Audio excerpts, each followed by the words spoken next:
It's Gabriel. I work at the University of Buenos Aires, and Buenos Aires is a city which you probably haven't visited yet, and I encourage you to go. It's in this tip of South America, in case your high school is too far away. And this is part of my group. Actually, it's a chart taken a couple of years ago. Half of them are biologists, half of them are physicists. This is part of the main message of the talk. This is a work that cannot be done without biologists and physicists working at the same place. My own story is the story of someone who started doing nonlinear dynamics and dynamical systems. I did my PhD in Drexel University in theory, that is topological algebraic topology, and from there I started to work on dynamical systems, and after a while I got interested in biologically motivated problems. And after that I realized that I couldn't move forward without doing experiments myself, and it's been like 15 or 20 years that I've been doing research on birds, and now I have a lab that is granted by NIH, and most of our grants from biology. At least, as I was saying, half of our students are biologists. And probably you will see why this transition was necessary along the program itself. So the field I'm going to be talking about is birdsong. Maybe you wonder why people would be interested in birdsong. When I heard that some people were studying birdsong, I smiled. As a physicist, birdsong is a huge subject, but why would it be of any interest? And it took me not very long to understand that in biology, in neuroscience in particular, it's an animal model which is loved, among other facts, because it's a very nice model to understand the problem of learning. Birds learn to communicate just like humans do. That means that 40% of the birds, so these are 3 orders, and within one order, one complete suborder, which are the ossites. These are birds that need a tutor in order to get the right vocalizations of their species. It is like we humans, we need to hear mom and dad talk in order to get our vocalizations right. And that happens with just a few cases in the animal kingdom.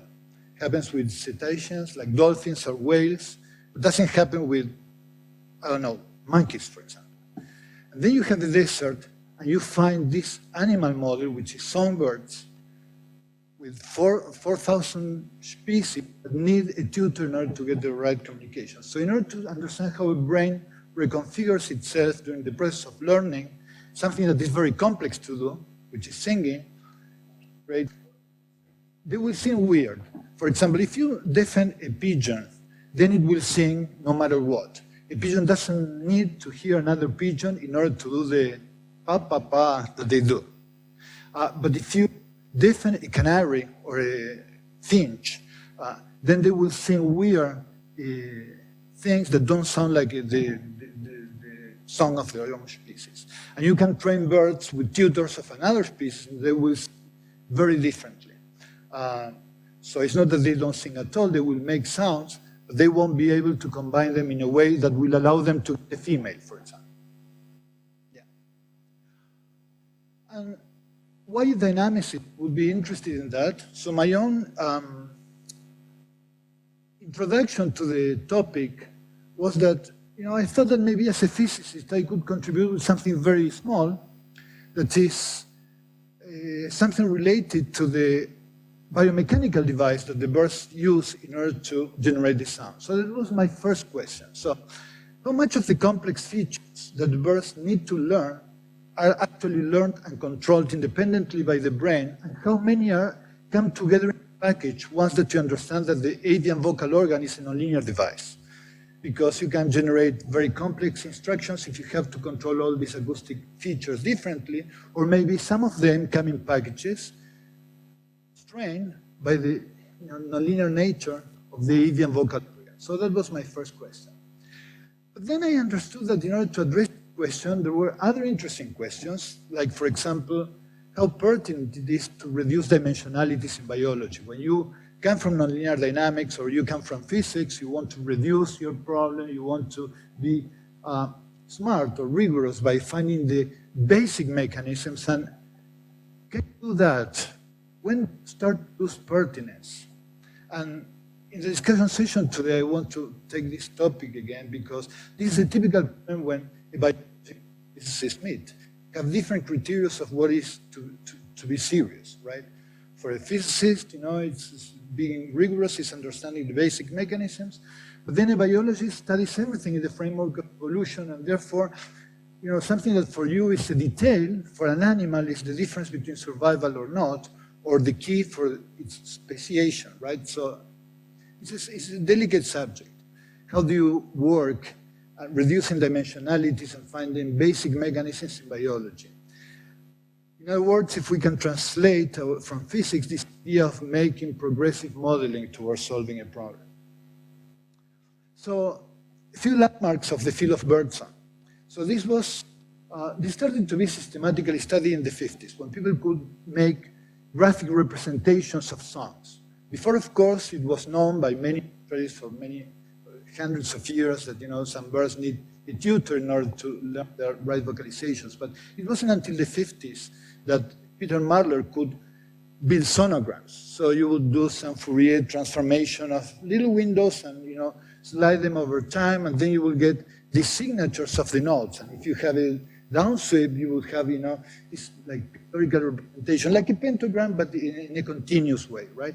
So if you have a downsweep here, it's a syllable that goes down in frequency. Then you have whistles that are sounds with constant frequency and so on. So when he could take notes and do it algorithmically, he could systematically study the dialects in different regions, and he found that maybe in 2 kilometers, they will have 5 regions where birds of the same species would sing differently, right? And if you would take a baby from one region and take it to the other one, they would learn the vocalizations of the other region.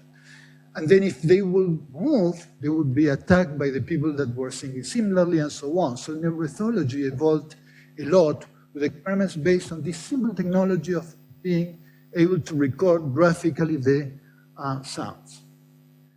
Then in the 70s, Fernando Nottebohm, who worked in Rockefeller University, is the guy who reported for the first time neurogenesis in adult brains.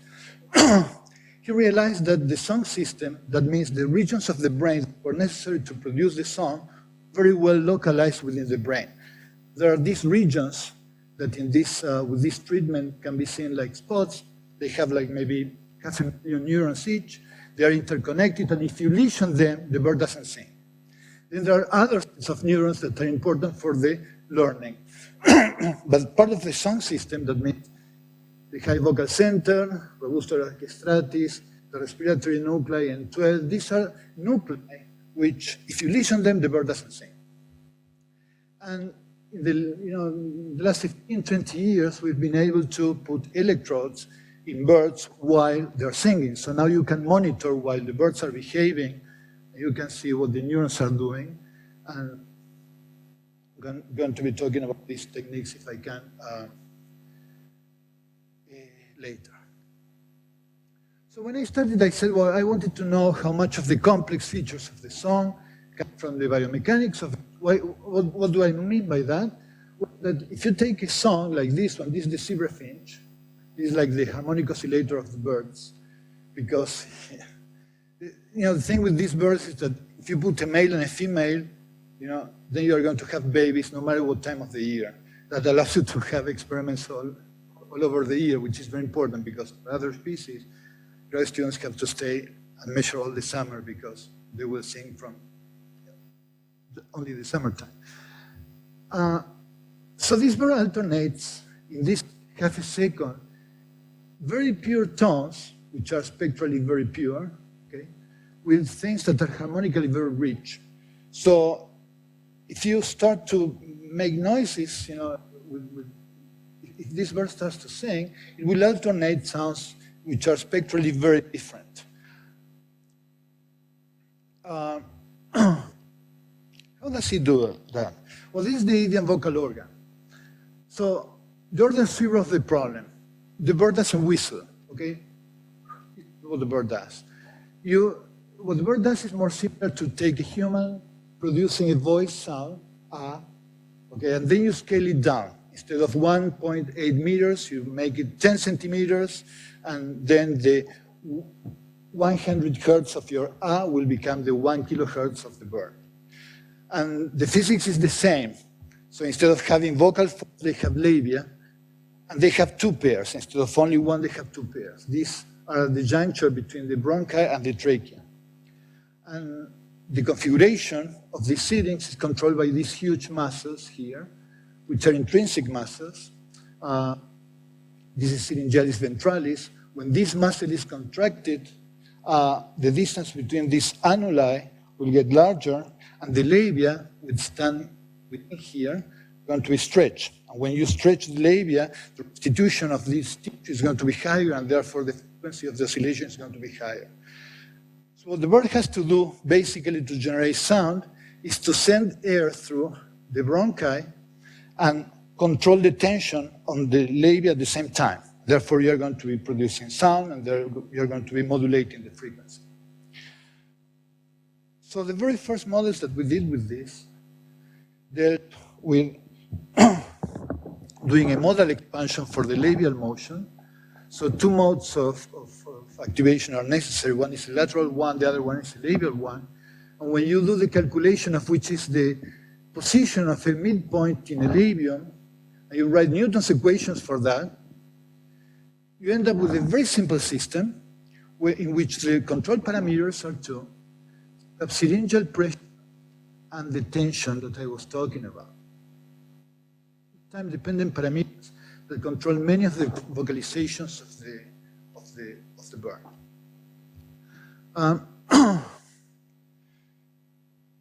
If you look at the dynamics of this system, the first things that you notice is that there are regions in the parameter space, of course, where there are no oscillations, the labia are quiet, and that you have to increase the tension in order to, the pressure in order to have oscillations. It is like blowing air between two pieces of paper. But then there are different ways in which these oscillations arise.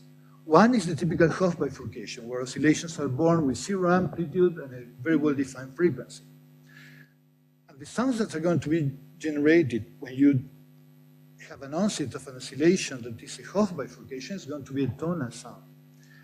But then you can have that oscillations can be born in what are called saddle note in limit cycle bifurcations. That means, I don't know if you're familiar with that. I don't know how your nonlinear dynamics. Are you familiar with this? Okay, perfect. So in this case, what you have is that this node and this saddle will collide, and you're going to be generating one oscillation with very high harmonic content. So the labia are going to be like having explosions, and therefore the harmonic content of the signal is going to be higher. So the example that I was telling you about, many of these features come in packages, is just that. So this is the curve that tells you as a function of the frequency of the oscillations as predicted by this bifurcation. And this is, for different birds, different syllables, the relationship between the harmonic content and the fundamental frequency. So the basic observation here is that some features don't need to be controlled independently. Like, for example, I don't know, the harmonic content or the fundamental frequency. They come in the package of what is the bird is constrained to do due to its biomechanics. Yeah. Yes. This one here.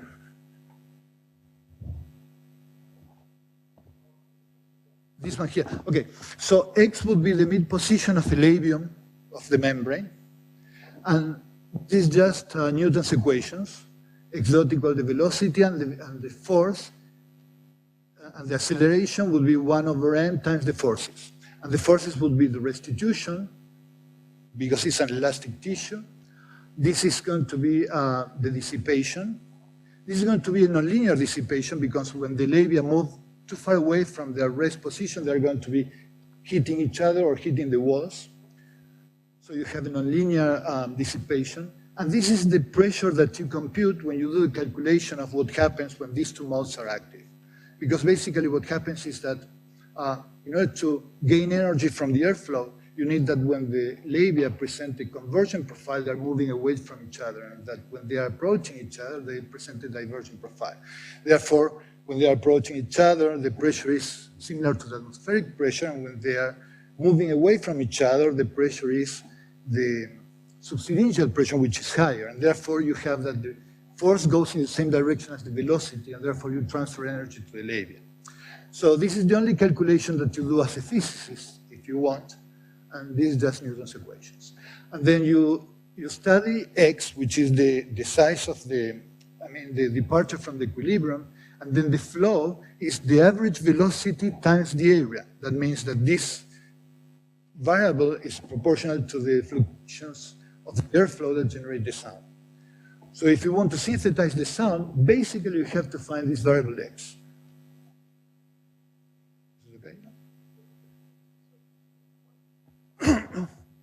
Okay, so in principle you, excuse me, sorry. So in principle you take the possibility of having a nonlinear dependence that you will fit with from other arguments. So some work that we did was to show that K needed to be at least cubic and B needed to be also at least cubic in dissipation, but this is not important for no. This is just for the dissipation in terms of the Y dependence. But then you have a quadratic dependence on X, which is the one that gives you the separation.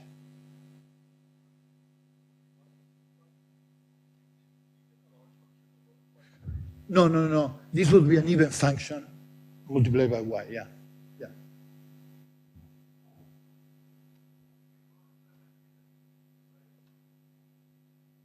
Oh, well, that's a beautiful question, because actually in these species, most of the things that it makes, it does, because it's very interesting, because the labia here are very asymmetric.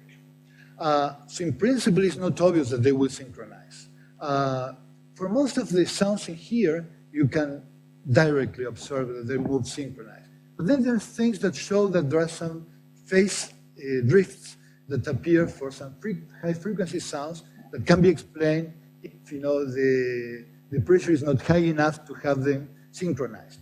We did a study of two sister species of pigeons that have the same modulation of the frequency, but one of them has the timbre of very rough timbre, and spectrally it's sidebands.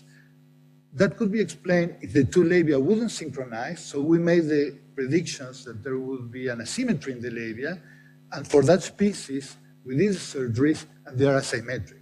So in some species, actually, that's an effect that adds some complexity. I didn't prepare any of that, but if you're interested, I can show you. It's something actually we published recently. So the typical experiments to validate these models require to measure at least these two parameters, the tension of these masses and the air sac pressure. This is a surgery that is very easy to do, the one for measuring the pressure. You just insert the cannula in the thoracic air sacs, and then you send it to a pressure transducer. But to measure the tension in the labia is a very delicate surgery, because you have to open the air sac, open the fascia, introduce the electrodes, reconstruct the air sac, send the wires to the backpack through under the skin, and it has to be so painless that the bird wakes up and wants to sing to the female. Because behaviorally, it's an attitude that they would have if they try to mate. But if he's in pain, he won't do it. It's a surgery that is very delicate, because it has to be done in such a way that the bird feels in a mood to sing after that. But the typical data looks like this. This is the sound, this is the pressure, and this is the EMGs for the left and the right side for a singing bird.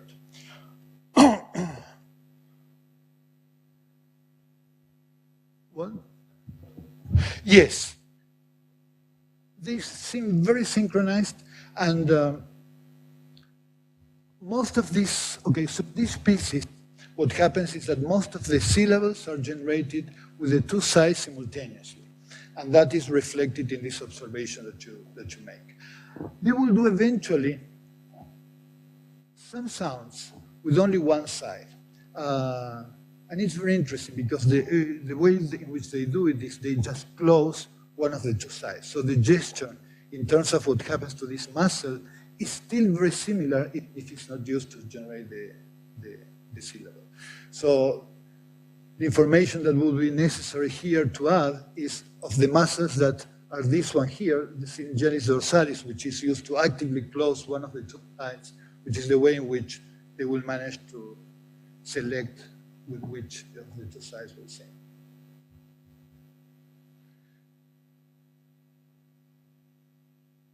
So if you want to compare the synthetic sounds that you can generate with this very simple model with the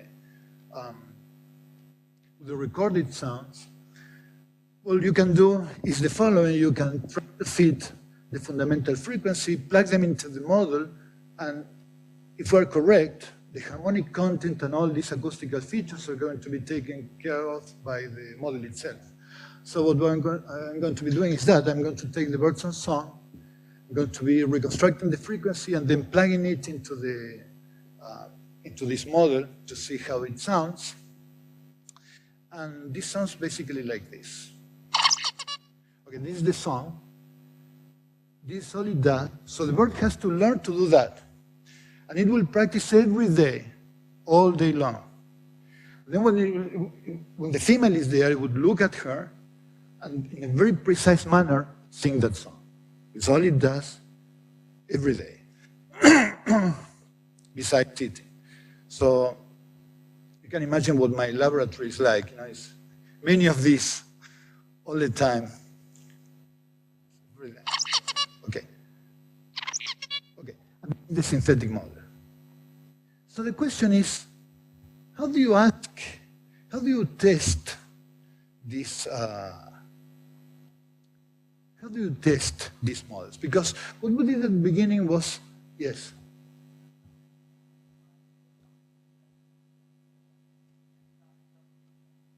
Yes, yes.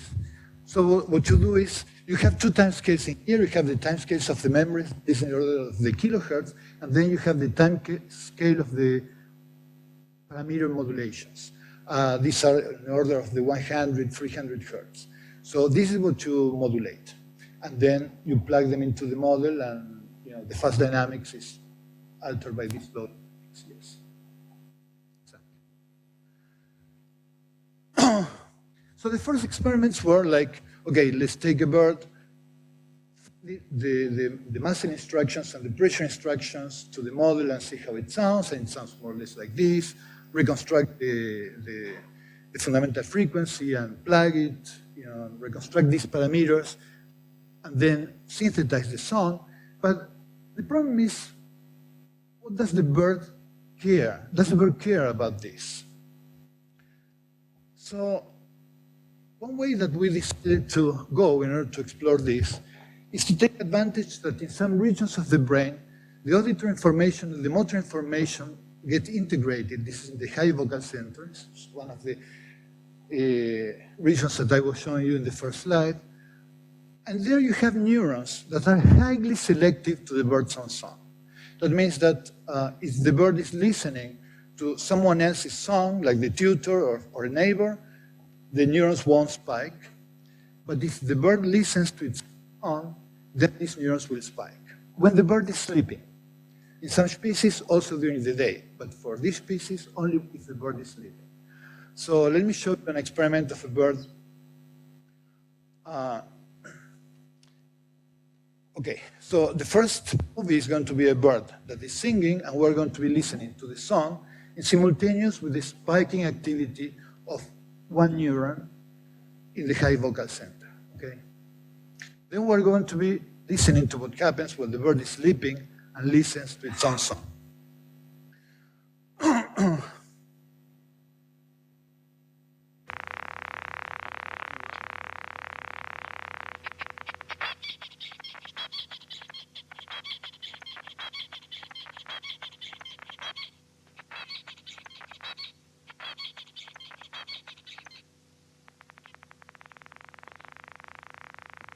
So it's continuous activity, it's like this continuous spike.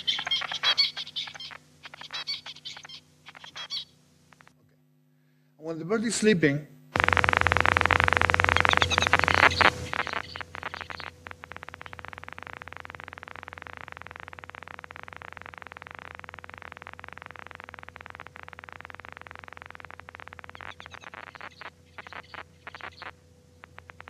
listens to its own song, it will have the same modulation of the neuron that was modulated when the song was being produced. That means that if the bird keeps measuring one neuron, the bird is saying, we have a pattern of activation, even when the bird listens to its own song, that neuron will do it every time. So, I said, well, great, let's do that. Let's see if our song is good enough that the bird will think its own song. So in here I'm showing you the result of this experiment that we did for this. So here the raster plot, so it's 50 repetitions of the experiment. Each point is a neuron spiking, and at some point the bird is listening to a song. Here we accumulate all the information, so this huge peak means there was a response. Here we're sending to the bird the reverse song. That means the same song, but the time is reversed.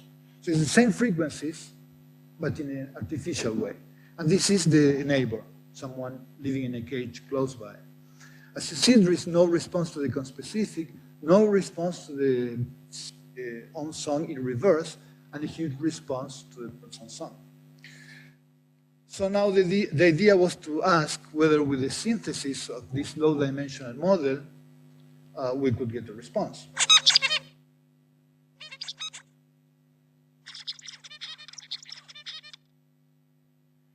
And listen what happens.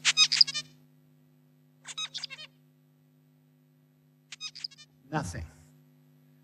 Absolute failure. So, I don't know if you agree with me, but this is kind of unfair because, I mean, the synthesis is very good and the bird doesn't care, right? But at all. It's a problem. For me, it's like the reason I'm showing you this example and its solution is because for me, it's a typical problem that happens when you want to interact with biology, at least when it's biology of behavior, right? It's very difficult to cheat nature, and the problem is when you went wrong, in which direction will you go to improve your model? Because in physics, it's very easy. I mean, if we're doing some fluid experiment and we consider the preconditions at some level of approximation and we don't reproduce our results, we know what we did wrong because we had our basic equations. But in biology, it's very difficult. And if we were discussing this with Dan Margoliath of the University of Chicago, because one of my former students was working there as a postdoc, and we were discussing this, said like, well, but this, obviously in evolution, everything is important. There is no hierarchy of importance. So I'm not surprised that this tremendous dimensionality reduction gave you no result. And this is the prejudice that many biologists will have when it comes to modeling, okay? And when you want to improve, you're completely blind. What did you forget? What was important that you left aside? In our case, we tried to include a couple of effects. There is a pharyngeal cavity, which is an additional filter that we didn't consider because it was linear and silly, and therefore it wasn't important to us.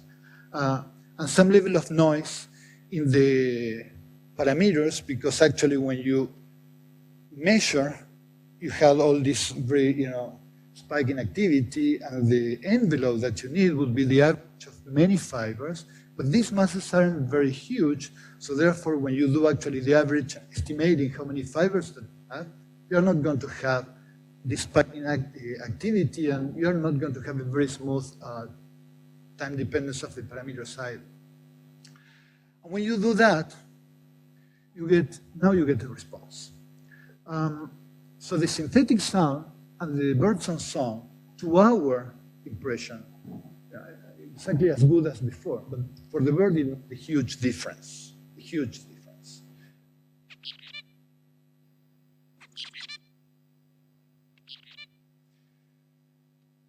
But what was very interesting is that for us it opened the possibility of now exploring whether there is a hierarchy of importance of the different parameters in the model. Because now what we could do is to perform this kind of experiments where we would do grids with different parameters changing and generate all these synthetic copies and see whether some parameters would decay, the response when some parameters are changed would decay much faster than others. And actually it's very interesting. If I play you this, you will find no difference probably.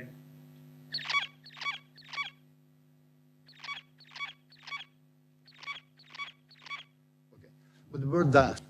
So there are optimal parameters, and some of them decay very fast, some of them decay nothing at all, and actually some biologists interested in evolution are trying to see, they're trying to put these hierarchies in an evolutionary context, right? Because the idea is that the parameters that are very important, any small mutation will have a dramatic consequence, and it's going to be facilitating speciation and so on.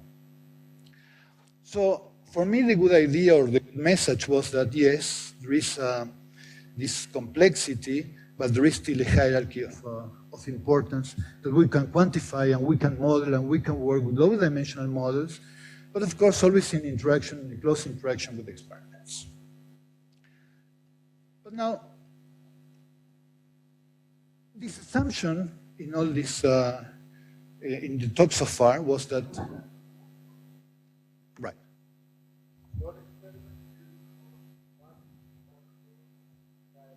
That's right, that's right.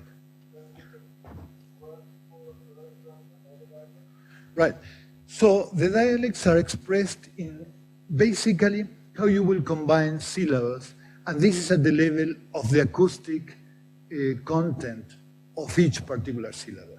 So in here what I would take is, let's say for one bird, its own song, and all the modulation I will keep it the same. So it will be corresponding to one bird of any dialect in particular.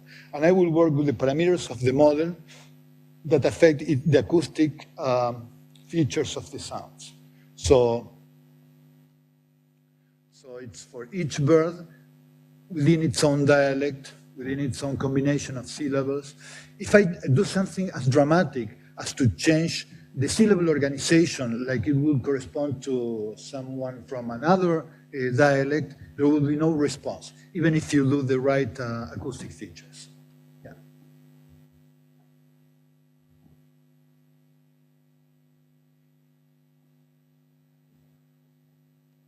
You lose signal immediately. Yeah. If you do any manipulation, any acoustic manipulation, like changing the frequency. Actually, that's something that we did because this is something that got me interested for quite a long time. So we did this experiment explicitly. As I showed you, you have the spectral content index and the fundamental frequency here. So we did this. We generated synthetic sound, changing only the frequency, and changing the frequency the same amount, but within the predictions of the biomechanics. So in here we used the model, and in here we just did the stretching that you mentioned. And what happens in here is that in here the bird doesn't matter that much. It doesn't care that much. It's accepting the sound is a possible sound. But when you do it with the same amount in here, the response decays very abruptly. So in a sense, the birds tolerate diversity within the biomechanics, but they will immediately know that the avian vocal organ is screwed up if you just manipulate the signal. Yeah, that's actually an experiment that we. Okay, so how complex are the instructions per se? And that's a very different topic. Now I'm moving up to the brain. This is the ear sac of a canary. It's very interesting because a canary, even if it has all this flexibility in the song, much more flexible than the zebrafin, it will sing basically with 4 basic respiratory patterns, with this, and this. So for example, in here, so let's see if it's clear. This is the ear sac pressure. That means these are the slow fluctuations that you were asking about before. like the 50 milliseconds or 100 milliseconds. Within each of these fluctuations, the membranes are going to be oscillating many times, okay? So these are, let's say, 300 milliseconds, and the actual sound fluctuations are in the order of the 1.5 kilohertz, okay? So there is going to be a syllable per each pulse that I'm showing you here.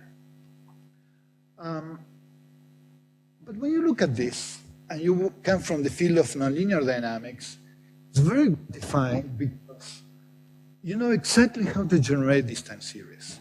So let me describe this to you. This is like a small oscillation mounted on a DC current. This is something that looks like a harmonic oscillation. Modulo, it's a biology. Here you have things that are like twice the period, and then you have these fluctuations here.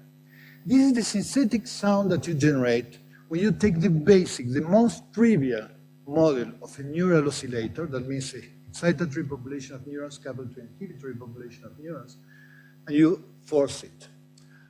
You just need some basic elements. You need an off state, an on state, and that the on state is close to a Hopf bifurcation.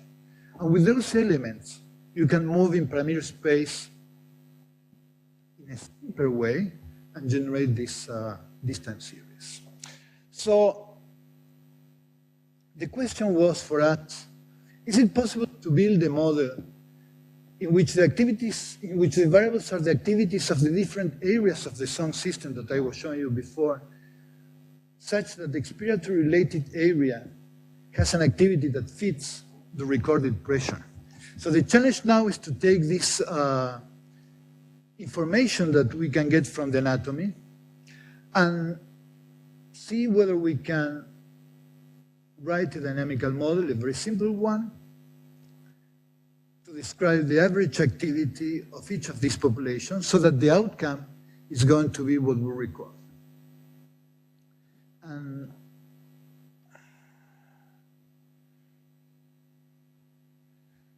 the answer is yes. So in our model, what we have is an expiratory related area, which is the nucleus RAM. It's a neuronal RAM. It's an excitatory population and an inhibitory population which are coupled. This is in the brainstem. There is also an initiating area in the brainstem that is nucleus DM. And then you have the thalamus, nucleus uva, which projects to the nucleus HVC. HVC and RA are part of the telencephalon. And we know from anatomy that RAM has an excitatory and inhibitory population which are highly interconnected, as well as RA. So the idea is that you would send an input to this. This input goes here, it gets delayed, gets transformed by this neural oscillator, and then it couples here. And the idea is whether you can fit all this information with something that allows you to reproduce the behavior in here. And this is the result. So the interesting thing is that not only you can reproduce the time series of the pressure, but the most important thing of a model is not to fit a time series, but to be able to provide you with good predictions of what would happen in new places where you can go and measure, right? So what this is doing is not only telling you that you can fit the pressure in order to get the time series that is similar to the one that you recorded, but also it will tell you in which specific parts of the song you are going to be detecting activity in the different nuclei. So here we have, for example, for these long pressure patterns that correspond to the whistles, a prediction that there is going to be spiking activity a few milliseconds after the beginning. And that's where you have to measure your activity. So it's very interesting that you have something that you can predict and refute. This is the interesting thing of a model. So of course, there are many ways of generating the same time series. We have to go and do measurements of electrophysiology. So here what we have are measures of electrophysiology, but let me show you a more recent experiment. So this is the experiment. This is a canary singing, and while the bird is singing, it's having electrodes in HVC. And actually this corresponds to different syllables that the bird did of the same time in a song, and always the response was where we have the predictions of the model. And this happens systematically for any bird, independently of the learning. This syllable is produced with bursts of activity in HDC where this circular model is predicted.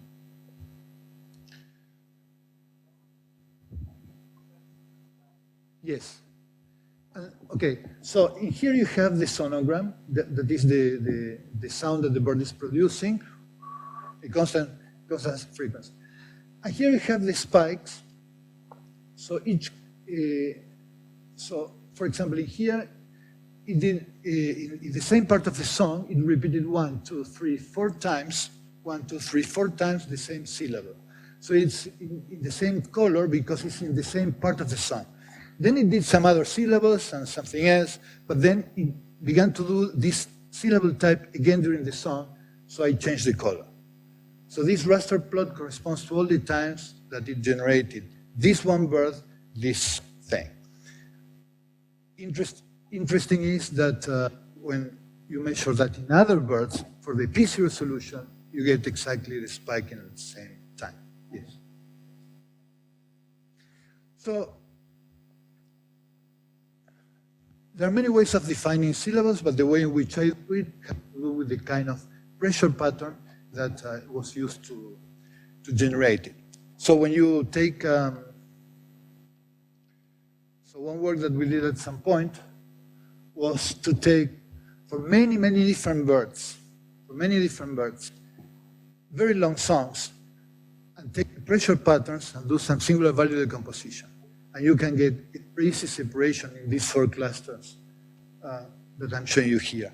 That is the criterion that I use then from now on to separate syllables. So I would say that the syllable is P0, regardless that is produced with different frequency because it's generated with the same pressure pattern time. That's my definition of syllables. Other people will tell you that too. It's perfectly okay. 2 syllables are different if some acoustic there's some acoustic difference between them. Okay, but for me it's just a pressure pattern.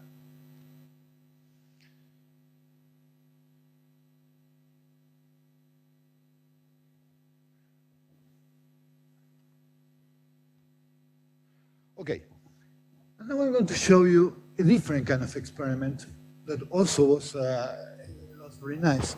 There is a discussion in the literature between my group and other groups where I push this circular model, this integrated way of studying of generating the songs, and another view that basically states that the high vocal center controls downstream everything that happens in the sound system.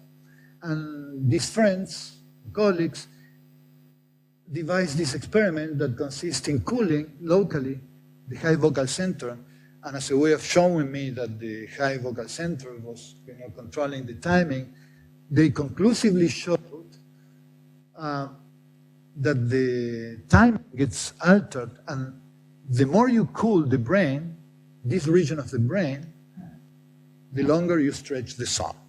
So basically what they say is that HVC is acting like a clock, where some neurons are spiking like in a chain-like manner, and since every neuron gets slower, when you cool it, then you're cooling downstream everything and you make the song longer. And they did the experiment, and it was great. I mean, they were cooling this, and the song was getting longer. My observation, though, is that this part of the experiment I have no problems with, but some parts of the syllables, according to the circular prediction, some syllables are going to start to break in precise places. So what I did is to reproduce this experiment. So this is the Peltier device that we built. Basically, it's a Peltier. And like every Peltier, in order to cool, you have to pass water through the hot part. So you send some energy to make the Peltier work, but then you have to have a device to send water all the time to cool the hot part of the Peltier. And then you have these tiny pins that you're going to implant close to the HVC nucleus. So the bird with all the device looks like this. So these are the wires that feed the Peltier device, and this is what you use to cool the hot part of the Peltier. And it is true that that the neurons get slower. This is a measurement that we did with the cooling. The neurons get slower. That's okay. But the sea levels start to break where we predict. Let's hear what happens to the song when you start to cool the bird.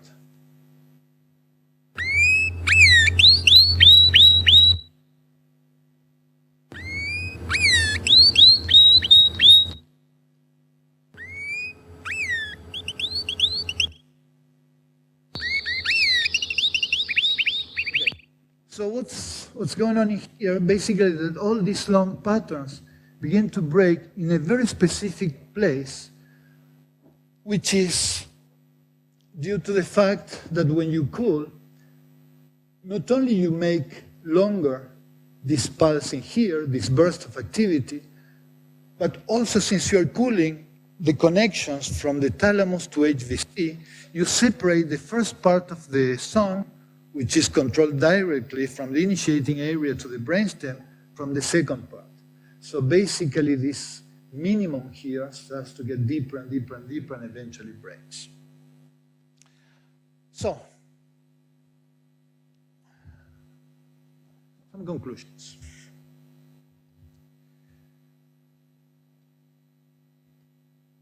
The first one, a nonlinear, very low dimensional model of the syrinx could transduce relatively simple instructions into realistic sounds.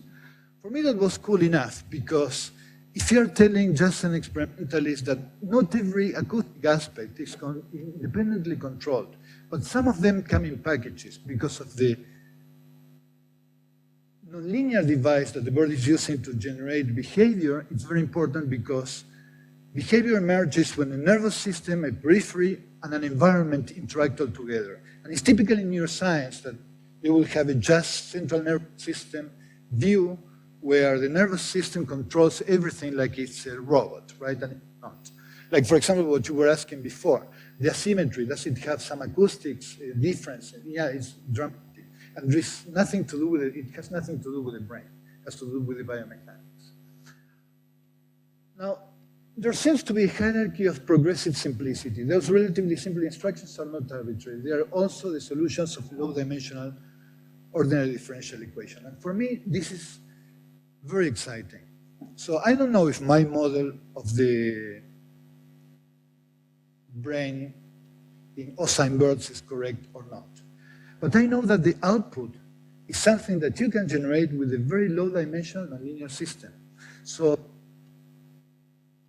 I don't know whether we can go beyond this modeling with phenomenological Wilson-Cowan oscillators. I don't know. Maybe we can try. Maybe we can try with numerical simulations, taking good models for individual neurons and doing great massive simulations. But maybe there is also close some macroscopic study of synchronized states that will allow us to go from basic neurons to these macroscopic models. And these macroscopic models are not going to be that complicated. These are like three-dimensional nonlinear oscillators. So I think that we're close to starting to go in the road of going from individual neurons to these collective models, more thermodynamically oriented. But to know which kind of nonlinear dynamical system you are going to have as an output is a good thing to me. So cyberfinches use complex and diverse acoustic units to be the model for the physiological instructions. We chose to work with canaries. So the idea is, in order to compare between these different models I was suggesting you, I decided to go to different species, and that our model requires expiratory related areas receiving a direct input and a processed one integrated in a circular architecture. Well,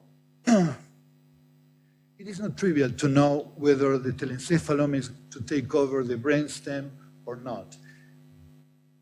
One thing that I learned from biology in these 20 years running a lab in biology is that when a physicist or an engineer starts to talk about neuroscience,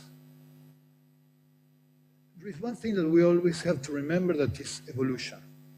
And to forget evolution in a biological problem is basically like, I don't know, to try to do physics without Newton's law or quantum mechanics. So a bird has to breathe.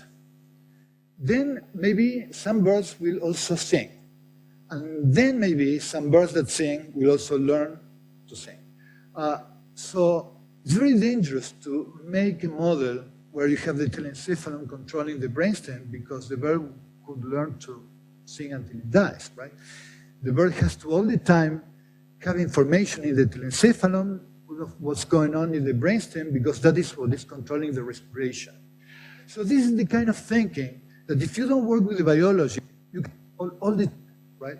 So for example, people, proposing a downstream model where the telencephalon controls the brainstem, probably, will make good use of talking more to biologists. That is something that biologists will never accept. That's the reason we are so strongly proposing this circular integrated model for the birdsong system. Well, this is something I didn't talk about.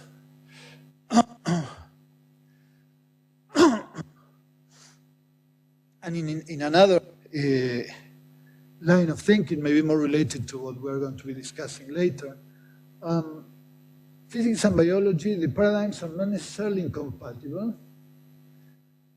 And by this I mean that hierarchies of importance can be established and progressive modeling is possible. So the reason for which I chose to describe to you in detail this particular asking a bird about how good the model was is because it showed that even if it's so complex and even if you have to take into account many details in the biology, still there is a clear hierarchy of importance, and actually is the one that was used by evolution in order to make changes. So, well put, physics and biology have a lot of common ground to work. So there is evidence of low-dimensional dynamics at the level of the periphery, but also evidence of low-dimensional dynamics at the level of the central nervous system. And to me, this is very exciting, to have behavior, a very complex behavior, that can be so elegantly put in the language of nonlinear dynamics, gives a lot of hope of, for us modelers and, people trying to understand globally a system that, it might not be trivial, but it will be possible. And basically, that's what I want to tell you. So thank you for your attention and your patience.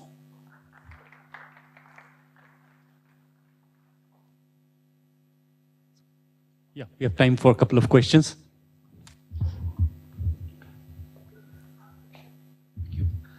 You showed that the birds were sensitive to one particular parameter which has to be fixed to a value in order for them to, I forget what the parameter was, but do you know what is special about that parameter? For example, is the model most sensitive to changes in that parameter value? Because that might explain why the birds may have evolved to precisely recognize a birdsong by that parameter, because that is also most easily molded by evolution to produce different effects. So, in this grid that I showed, I was just analyzing in that grid the two parameters that I introduced in order to go from zero response to some response. So the only reason for which I chose those two parameters was that I wanted to compare, with the model that lacked them and gave you no response. One was the dissipation in the oropharyngeal cavity. With that, what I would do is to make it go like a ghost. Okay, so when I do a high dissipation, when I put a high value for that parameter, it's like you are taking away smoothly that filter from the system. And the other one is was the noise in the muscle. And for that, related to what you were saying, we did a prediction and we tested it. That was the following. If it is true that parameter arises because you are making an average of the EMG of all the fibers in the muscles, for the larger birds, it wouldn't be so important. And we did that. We did the experiment with finches, where it's very important, and we did it with canaries. And with canaries, it wasn't important. We could eliminate it completely, and we still had a response. So yeah, it is related to some features of the bird, and what is important for one species might not be important for another one. Yeah.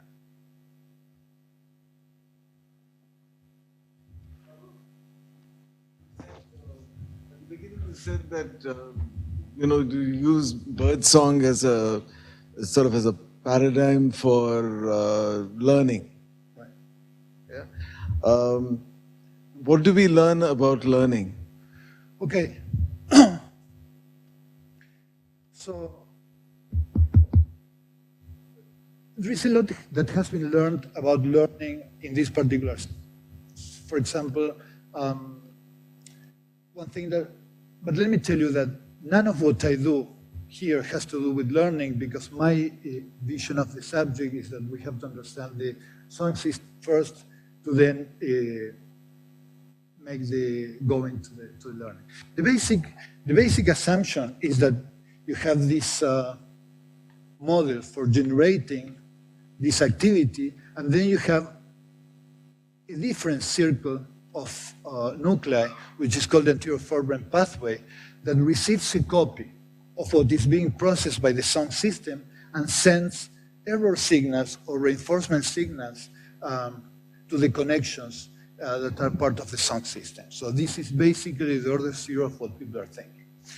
Point of view of the behavior, what happens is that it is just like in humans. You have windows of time where the bird is sensitive to the tutor sound, periods where the birds are sensitive to its own practice. Then during the whole life, it requires to have feedback in order to maintain the and it is known that it is the activity of the anterior forebrain pathway, changing the connections within the sound system, what controls the evolution of the features.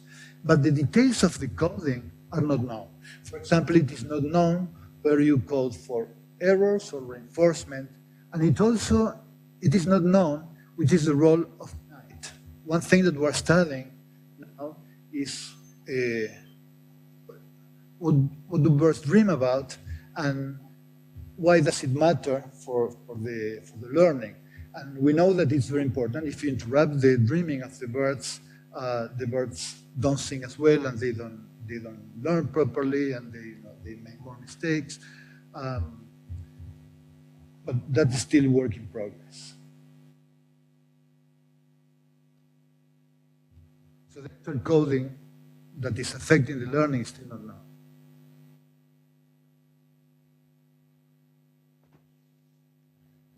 Just one more thing I wanted to ask about low dimensionality. So the way you're saying that there is possibly low dimensional dynamics is to construct a model and compare the solutions to what you get.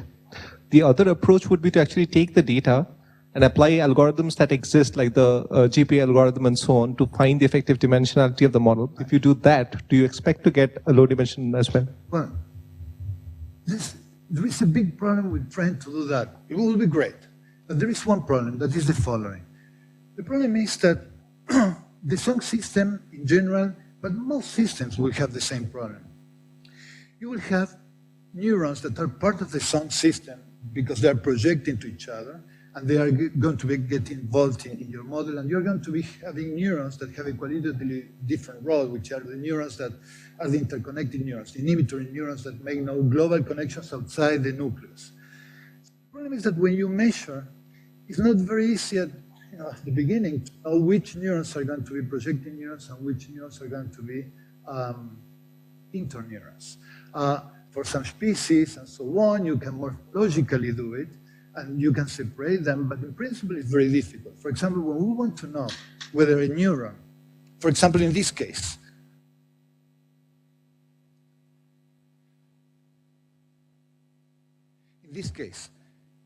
this is what happens with the neuron when it's a projecting neuron. If it's an interneuron, we are going to be having interneurons spiking all the time. So when we do that, we also have to do a collision experiment, what is the following. we have to put also an electrode in the nucleus array, in the nucleus it's projecting to. And when you have a spontaneous activity here, you have to stimulate array, and if it was a projecting neuron, then you are not going to have spiking back. This is what is called a collision experiment. What I mean is that for each neuron that you want to analyze, you have to make sure whether it's a projecting neuron or an interneuron. So if you do, like you take your data, let's say that you put an electrode of low impedance, and you're measuring many neurons at the same time. In order to start to do a modeling, the problem is not only to separate in individual neurons, but to know functionally which are going to be interneurons or which projecting neurons. So for me, the problem with trying to reconstruct the low-dimension models with working with the data is how to separate information, the qualitatively different neurons in a particular system. You do the same for the periphery rather than neurons.